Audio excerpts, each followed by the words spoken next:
Senator Vogt, Representative Herbig, and honorable members of the Labor, Commerce, Research, and Economic Development Committee. That is a mouthful, by the way. I'm Representative Justin Chenette of House District 15, part of Saco, and I'm here today to testify in strong support for LD 486, an act to require adequate rest breaks for employees, or as I like to refer to it as an act to legislate human decency. Let me ask you something. Can you go without a meal? How long can you hold it before needing to use the restroom? Throughout your day, do you ever take a quick break?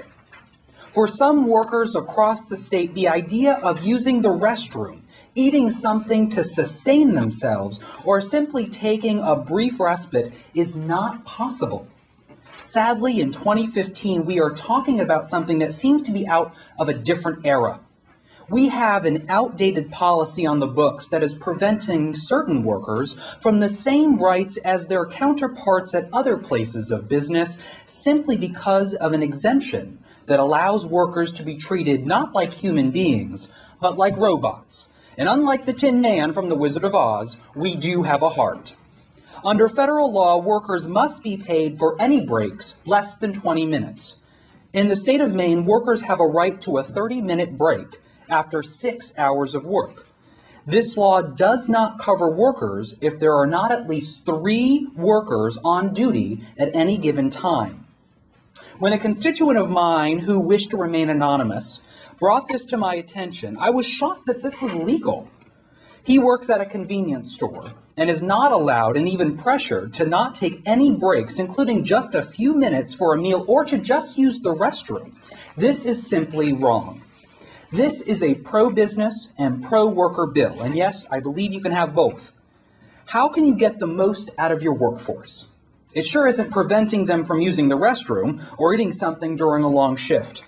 That is inhumane in my book. The value of workers on a business's bottom line stems from their ability to produce and perform high-quality work. I know I can't perform with my best without some sustenance and to break up the day to recharge my creative juices, or for those who know me best, coffee is a constant requirement.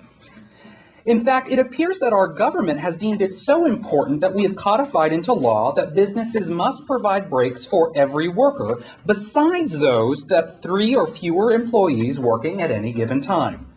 Now, if people didn't need breaks, didn't need to use the restroom, didn't need to eat anything, let's just change this bill right now and remove all breaks for workers in the state. Now, you won't do that because we do recognize its inherent importance and the fact we are all human. It's common sense. One frequent question that circulates up here is, what do our neighbors do? And I find that helpful in committee to ask that question as well. Well, let me tell you, in New Hampshire mandates that all workers must have a 30-minute meal break after 5 hours of work. There are no rest breaks, but no exemptions denying the meal break based on the number of employees.